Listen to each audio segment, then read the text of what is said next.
Let's do this. The Cult of Hockey podcast by the faithful and for the faithful. I'm David Staples of the Edmonton Journal, and I'm here tonight with Kurt Leavins. Welcome, Kurt. Woof. 6-1 loss. 6-1 loss. 6-2 loss. Excuse me. They scored a goal in garbage Not time. that it makes a hell of a lot of difference, but He lost. in the spirit of accuracy. My mental mistake. In a night of mental mistakes. I was doing the game grading, so I'm watching it in a different way. But what would you grade McDavid in that game? Oh, I thought it was maybe his poorest game of the season. I might have given him a 3. I gave him a 2. Yeah, I thought it was his worst game of the year. Just because his mistakes were so consequential. There was probably 2 or 3 breakaways that caused, or like odd man rushes and a couple breakaways that came off his mistakes. So yeah, and I get it. Some of those were he was trying to will the team back into it, and I think he was trying to make up the deficit all at once, and it just was backfiring on him. I felt bad for him. Sometimes players have games like that where everything you touch shatters, right? And that's kind of how it was for him tonight. We all know how much this guy means to this franchise, but tonight he just didn't have it. I did feel bad for him too, and I also felt like another guy I felt bad for was Ekholm, who got caught on a couple rushes up ice, and they weren't always necessarily his fault, but he was like, to say the least, a little bit. They were a little bit his fault too, because he was just caught flat-footed, and man, as a defenseman, that just sucks. You hate yourself for like 5 seconds when that happens. Like, how did I allow that to happen? But he was not the author of his own demise. So no, he was not. It was his weakest game in many, many weeks, but he was not. He's been going great, but his partner stunk. Oh, I thought on the attack he was pretty good though, Kurt. Like Bouchard was great, but he was not good on defense. And we'll get into that. Yeah. Kurt, 2 good things, 2 bad things, and 2 numbers. What's your good thing? My good thing is Matt Savoy. We all know that if this team is going to, go forward and go into the playoffs and win a couple series and hopefully make it back to the Cup final again, those are kind of hard things to think about after a game like that tonight. But that's the bigger mission, right? Yeah. You are going to need scoring from your middle 6, and you in particular have been right to point out that these guys, they're in the middle 6, they got to score. Yeah. Right. It can't always be the big guys, right? And so here we are, Matt Savoy. Well, I think both you and I think Ike Howard probably has the higher offensive upside, but it's Matt Savoy who has goals in back-to-back games now. And that's really going to be essential for this team to get this ship righted. I don't think it's been right all season. And tonight's a really good example of that. But if you're getting secondary scoring from guys like Savoy, that is going to go a long way, because there ain't many nights when Leon Draisaitl and Connor McDavid are going to go over. Right. So good on Savoy. It was a beautiful shot. He really took his time, used the defenseman as a screen, and then shot it right over the goaltender's collarbone. Right. Mm-hmm. Inside crossbar and down for the goal. Beautiful shot. And nice setup by Evan Bouchard, who I just criticized. That he did do a few good things with the puck. Very nice trip up the ice, good zone entry. But Savoy looked like a goal scorer on that play. So on a night where there weren't very damn many good things for the Edmonton Oilers, Matt Savoy was one. I fear that we could count on one hand the time that a 3rd or 4th liner has scored on a shot, just a pure shot this year. Like, they're just not shooting in the puck, which is hard to do right in the NHL. Yep. I was wondering if that ticked. I don't have the super slow-mo on my TV. They don't include that, and I was wondering if it even ticked off the defenseman's stick a little bit. It didn't appear so, but fast. but possible. Hell of a shot in any case. Yes. He also, listen, the last time the Oilers were really in the game, it was 3-1. And Savoy got in fast on the forecheck. And the Pittsburgh defenseman passed it up the ice, and he just tipped it a little bit, which allowed Roslovic to get it on the boards. And then Roslovic, I don't know if he intended it, but it was an utterly brilliant pass. He's was in a strange position, but he was able to throw it right into the middle of the ice to Ike Howard. and Howard got off a really good shot because he just waited and it was sneaky fast, then hard, low, sneaky fast, kind of against the grain. Mm-hmm. And it was 3-1 then. And if they had scored, then you never know. But Howard got a penalty, I think, just seconds later, and they went down the other end of the ice and scored. Hmm. So it was that moment. It was the Oilers were obviously in a deep hole from the start, but they did have a chance to come back at one point, and that was the play. The play that actually got them in the game is my good thing. It's Wallman's goal, and it was not a great moment for the Pittsburgh goalie because it was a high slot shot that you normally expect a goalie to have. Although it was right over, it was a very well placed shot right over the goalie's pad, and it was hard. But Janmark made a great play inside on the back check. He slashed the puck away, controlled the puck away, got the puck to Wallman on the rush. Savoy, to his credit, managed to stay on side. I was worried about that one. Mm-hmm, me too. And but he stayed on side, and Wallman went in there and beat the goalie. So there was a little bit of hope at that moment. But man, the Oilers were never really in this one, Kurt. Man, they just, let's say, I won't get into that because that's something you're going to talk about right now. What's your bad thing? Yeah. I've been thinking about this for the last 10 minutes before we kind of pressed record and play on this podcast.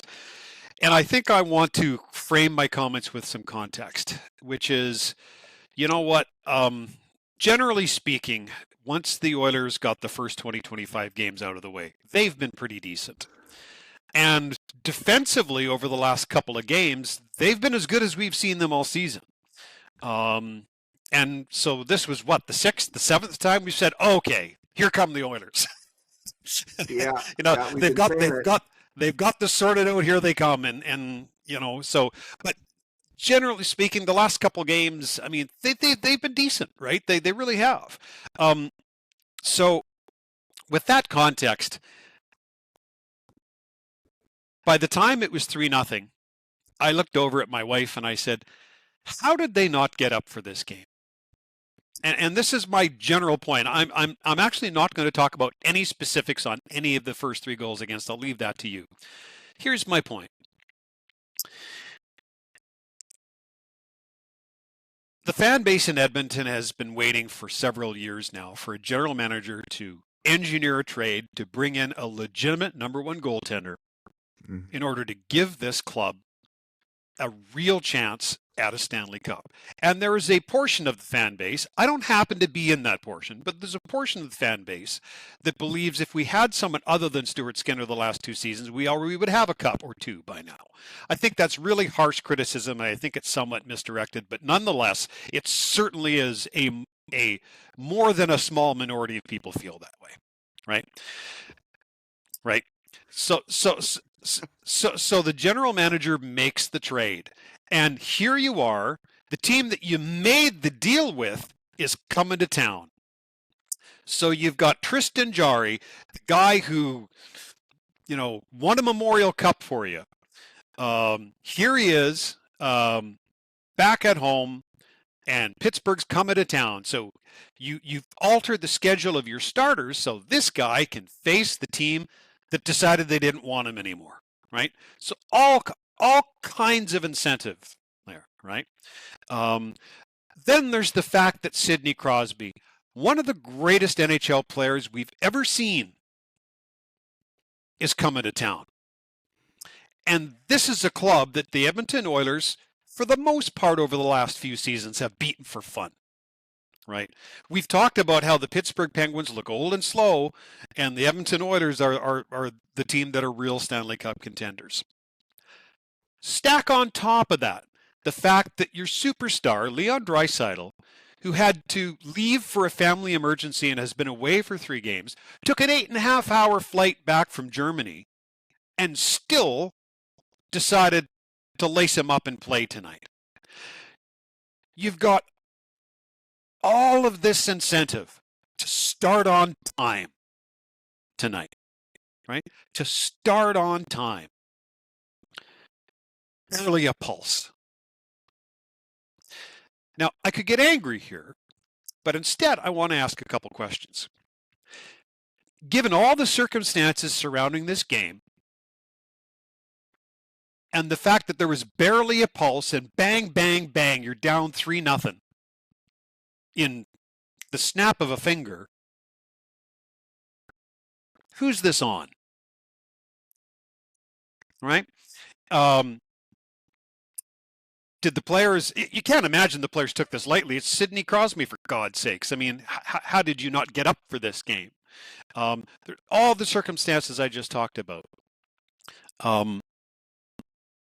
It's been a bit of an epidemic for this club this year to not start on time. Does that fall on the coach? Is he not the one who's ultimately charged with having this team ready to go, game in and game out? Or at some point, David, do we not start to look at the leadership of this team and go, this keeps happening over and over again. WTF over? I don't know where the answer lies. But there's no excuses for a game like this tonight. And you'll hear the platitudes get marched out. Oh, it was one of those nights. I heard Louis DeBrusque say, you just flush this, forget about it, and go away. I actually don't think they should forget about it. I think this should be a hard damn lesson for the group of them to sit down and sort out what the hell happened tonight, so that this doesn't happen very often again in the near future. It's pretty confounding. I think I've contained my anger pretty well, but I am kerfuddled how, given the circumstances setting up this game tonight, that this club came out with that effort. I was listening, and I don't want to misquote him, but I don't think I am. I was listening to Rob Brown, who's a very sharp observer of the team, excellent commentator. Absolutely, he is. Adds so much to the conversation. Yep. And I'm not disagreeing with him on this, but this was after the New Jersey game. I was listening to the Got Your Back podcast, and he just wasn't that concerned that the Oilers had played poorly for 2 periods. And I hope I'm not getting this wrong. It's just like, he just thinks this is a good team. They know what they're doing. Don't sweat it. They're going to be all right. And I just wonder if that is the attitude of the team, of the leadership group on the team, to some extent. But I don't. McDavid has just been playing so hard for so long. It's hard to single him out. Yeah. Although tonight you could. But just generally speaking, you can't. Like, he's just such a fanatic. Yeah, I just want to interject. I just want to interject briefly. At no point did I say McDavid. I said the leadership group, right? So, well, he's the captain, but he's one of a pretty small group of veteran players, right? Yeah, there's Nurse and Draisaitl, and we can Nugent Hopkins. Draisaitl. Nugent Hopkins was pretty slow out of the pretty not good tonight. Nurse hasn't been physical in a while. He's lost that aspect in the last, and his game is dropping again. There seems to be a high correlation now between Darnell Nurse playing physical hockey, nasty physical hockey, and Darnell Nurse playing good hockey, and Darnell Nurse playing not physical hockey and not getting it done. I buy that. Anyway, I don't know about that, so I'm not going to, other than Brown's comment, which I don't know. Again, I hope I'm getting what he said right. I could be getting it wrong, so I apologize, Rob Brown, if I did. But that was the gist of it, and I thought it was interesting. Made me think about it, because I'm usually pretty hyper about their performance. Yep. On games like this, I don't like to see it. I think championship defense is something that is a habit. It's a learned habit. It must be done over and over again, repeatedly. I'm not blasé about the kinds of mistakes that I saw tonight at all. I think they show up in January, they're going to show up in the finals, and they have 2 years in a row. Terrible mental mistakes in the finals against Florida have essentially doomed the Oilers as much as anything by some of their best players. So I don't think it's a small thing. I think it's a big thing. And it is my bad thing. And it started before the goal started. Or in the first minute of the game, Spencer Stastny goes back for a puck, which he should easily win because he's a fast skater. Yep. But he does not get on his horse. He does not.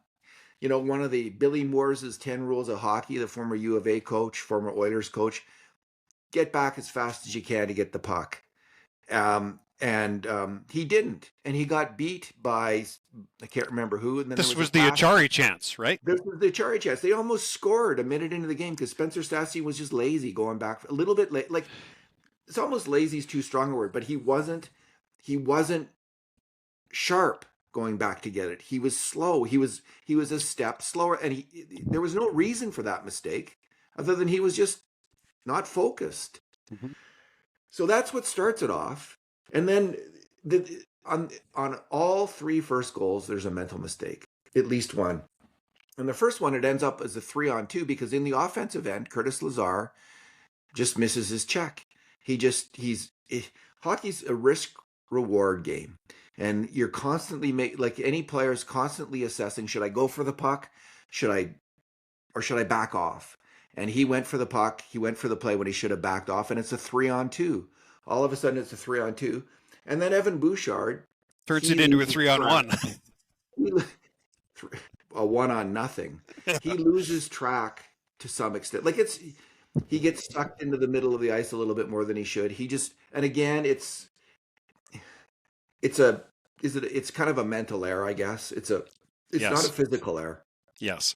Where Agreed. he loses track and he allows the pass through to the player right into, and that's what they're hoping to do on an odd man rush. There was a feature by Mike Kelly, the stats guy, who says on odd man rushes, they usually, if the guy with the puck on the odd man rush shoots, they score 10% of the time. If there's a pass, a connected pass, it's 25% of the time that it goes in. Right. So that went in. So 2 mental errors by Curtis Lazar. And listen, Curtis Lazar can't afford. He's the fourth line center.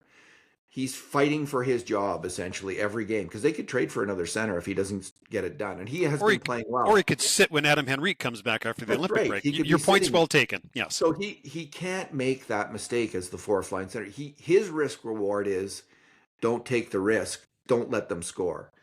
Bouchard is in a different category of player. The next goal, McDavid goes in, and he's, instead of driving, like again, this is the lack of sharpness in the game.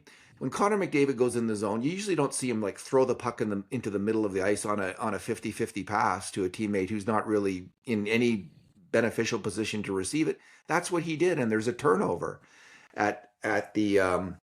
there's a turnover right there. And before Matthias Ekholm knows what's happening, bam, they're going the other way and they're past him, and it's another goal. Yeah, because Evan Bouchard was up on the play. I don't think Bouchard could have recovered in time to stop McDavid. It didn't matter. He was 50. Yeah. He was 50 feet away. Yeah. He was well out of position. I just think that's on Connor. Like he's got to drive. Primarily, yes, I agree. He's got to drive that puck into the zone or not make a turnover at the offensive blue, and he usually doesn't. That was atypical for McDavid. He was so lacking in sharpness. He's usually as sharp as a shun knife, and he was as dull as dishwater. He was not close tonight, and it was his worst game of the year. I gave him a 2 out of 10. I've never done that, I don't think, before, but it was just like a terrible game from a really great player. I think the worst grade I ever gave McDavid before was a 3. So. I think so too. I don't know if I've ever given him a 2. I mean, he's had a lot of games now for the Oilers, so maybe over time. Yeah. We usually remember that stuff, Dave. The next goal is Leon, jet lag Leon, just loses track of Sidney Crosby in the slot. It's clearly his man. He just the puck goes to the point and Leon kind of wanders up the ice and it goes right to Crosby, who slams it in the net. If Leon had been on him and checking him, maybe no goal there. So we can forgive Leon Draisaitl for the jet lag mistake.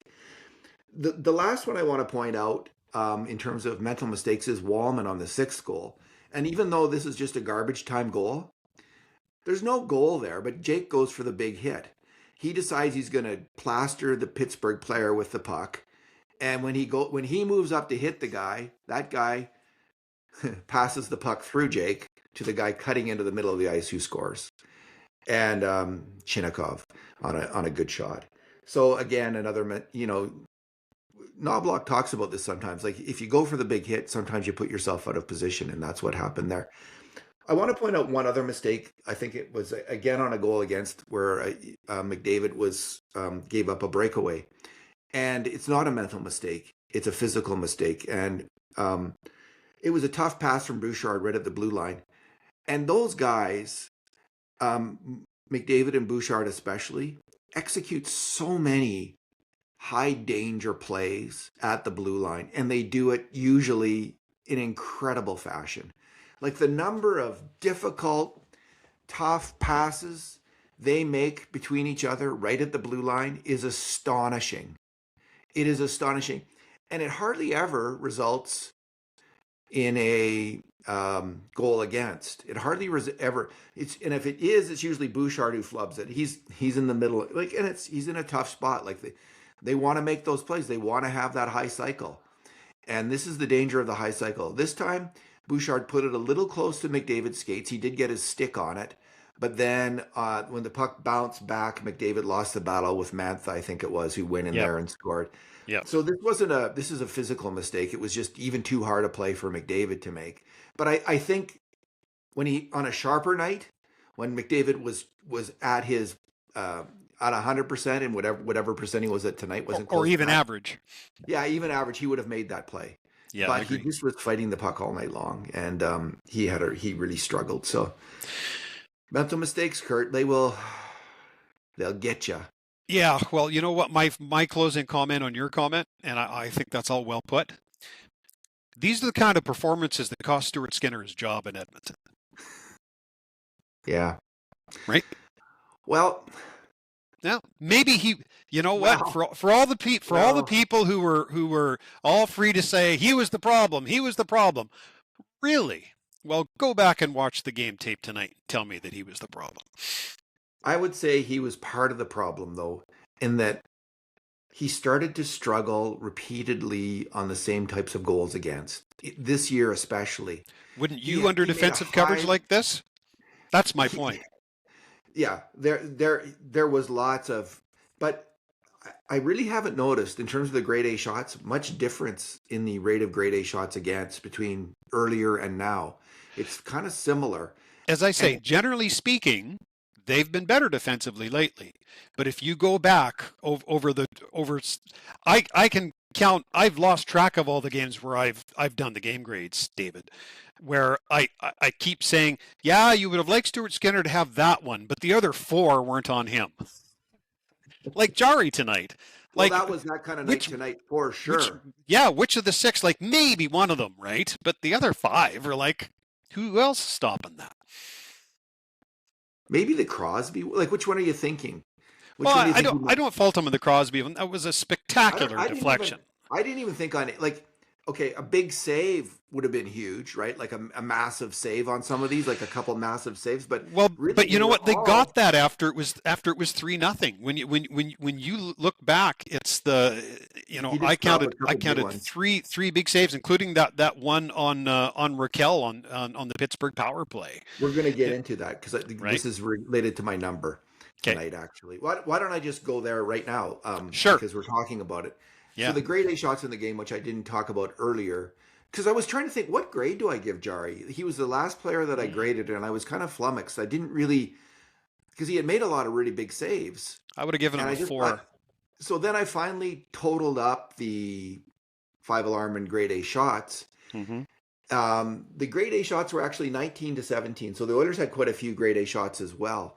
But the 5-alarm shots, Kurt, the subset of the most dangerous shots, because grade A shots, like if you separate out the 5-alarm shots, the most dangerous shots, and you're just left with that subset of grade A shots, they go in about 14-15% of the time. The 5-alarm shots go in 33% of the time. Mm-hmm. On the 5-alarm shots, the 33% shots, it was 14-6 for the Penguins. Right. 14. Now, the Oilers usually give up 6 5-alarm shots a game. They give up 14. More than double. Wow. It's like, what? So when you do the expected goals on that, I came out to 5.4 expected goals against the Oilers. So Jari let in, and people don't, there's a dispute about how to pronounce his name actually. He let in 6 goals on, so I gave him a 4 out of It's exactly 4. What I would have given him, David. Yeah. Yeah. So in this game, Kurt, you're right. This is the kind of game that Stuart Skinner often faced. Mm-hmm. But I would say that Stewart's problem this year, at least, was also on, like, there was these repeated kind of the cross seam passes. But you know what? How many goal rushes were there tonight from Pittsburgh? Like there was 3 or 4, right? Where they just almost every goal actually was on a goal rush, where they took it up the ice and scored. Like those are the toughest plays for a goalie, and they were just constant Yeah. against Tristan Jarry. He did actually not that bad today. It was like close to giving him a 5. Oh yeah. If you give up 6 and you've still graded out a 4, that's us saying he deserved better, right? Yeah. Really, I've been there. I've been in your shoes, man. Poor guy. Yeah. Poor guy. His team just left him hanging tonight. Yeah. Like, they really did. Of all teams to do that to him, of all teams, right? Of all teams. They need another defenseman, Kurt. And we've talked about this before, and I'm saying it again tonight. So We do, but do we really think it's like someone was No, arguing the other night? You said if they'd sent down the goaltender and had an extra player. No. That isn't what lost that game. No, this is just horrible. You could put Larry Robinson on the ice tonight; they still would have lost. Yeah. What a game. And I had to grade it like it's 3-0 after a few minutes. I'm just thinking, when can Doesn't it this suck? end? I know. Yeah, I was thinking, okay, well, maybe they'll get one. And then they did get Yeah. one. And I thought, okay, well, you never know, right? But, And for our loyal listeners and readers, if you ever wonder, we don't cheat. Even when it's like 3-4 nothing, 5-0, we still go through all Same of the process. detail in our game grades, assuming that you are going to read it with the same rapt attention as when they win 6-2. And we know that you don't. But I don't have it in me to do it half-assed. So yeah. I want to address, there's been a number of people who read the Cult of Hockey and listen to the podcast. And like the Journal is inconsistent with which stories they put behind the paywall. And I don't know if you've been getting these comments at all, Kurt, but they've been behind the paywall recently. I haven't dug into like why the change. I have So got understand comments, yes. When there is a change, people get upset, right? Like, and I get that. I completely get that. If you're used to reading the game grades for free, that suddenly you have to pay. It's like, what what are they doing? Like that's wrong. The only thing I would say about that is, listen, I get that completely. At the same time, hey, if you decide to subscribe, super appreciated, much appreciated. It supports our work. And it's not that expensive. Like it's 50 cents a month right now. Like the introductory offer is very small amount of money. It might be a week, but I think it's a month, 50 cents a month for the introductory offer. So again, I understand why people are upset. At the same time, super appreciated for those people who do subscribe and are willing to subscribe. That is fantastic. So I just wanted to make that point. Kurt, My your number? 3-37. It's a record. Allowing 3 goals in 37 seconds is the fastest 3 goals the Oilers have allowed in franchise history. It's kind of amazing. Considering all the really bad teams that we've watched over the last 10 of the last 15 years. And this was the night that they set. I think the record was like in 1982 as well, if I remember right. It's like it was an old record. When I was a kid, Kurt, there was 3 hockey facts that everybody knew. Hmm. First, Terry Sawchuk was the greatest goalie who ever lived. Second, Doug Harvey was the greatest defenseman who ever lived until Bobby Orr came along. And third, Bill Mosienko scored the 3 fastest goals in NHL history. I don't know what the record is. I think that's what it was. It must have been. Let me just check this. Sounds familiar. Sounds familiar. All right, Kurt, just going to Google that. Any final thoughts? Yeah, this was the second of 4 games where the Oilers have a road team playing the second of back-to-backs in their barn. And so far they're 0 for 2. Even if they run the table on the rest of this homestand, if they run the table the rest of the homestand, this will have been a good homestand. But they've already gotten themselves to the point where they have to run the table. They lost 2 games they needed to win, like to set themselves up. At least one of them. Yeah, I hear you. Yeah. Yeah. Chicago Blackhawks forward Bill Mosienko set the NHL record for fastest 3 goals by one player on March 23rd, 1952, scoring 3 times in just 21 seconds. Kurt, who were his line mates for the all-time bonus? Now, this is a question that Bruce McCurdy would have had. I'm not holding that over you, but I know that Bruce would have had this one. Well, I'll make a guess, even though it might not be the right one, because there's a story that goes along with it. I'll say Doug and Max Bentley. Correct. And I could be wrong, but I think it's them. You know how I know that? How? Because my dad, my late father, God rest his soul, used to curl with Doug and Max and Bev Bentley. Because they were from Delisle and we were from Dinsmore. It was just like 40 minutes apart. So it's too bad. I would love it if there was, like, it's just, there's not footage, like there's not much footage of hockey from back then. There's a few 50s games you can see in there. They are fascinating to watch. Honestly. They are, yeah. They are fascinating to watch. When you drive through Delisle, Saskatchewan, there is still a home of the Bentleys on the highway. Of course. They were like the 2 of the best players in the NHL for a long time. They were also terrific baseball players, by the way, like senior baseball players, just all-around athletes. They could do anything. They all were in those days. They played hockey and baseball. And Sam Pollock, who is the greatest GM in NHL history probably, he got his start as a hockey guy, partly by organizing the Montreal. He was like in his early 20s, and someone needed to organize the barnstorming league for the Montreal Canadiens, and he did it. And he got to know all the players, and gradually he worked his way up. He got to know everything about hockey. No one knew more about everything than Sam Pollock, and he rigged that league for a long time so the Montreal Canadiens would win.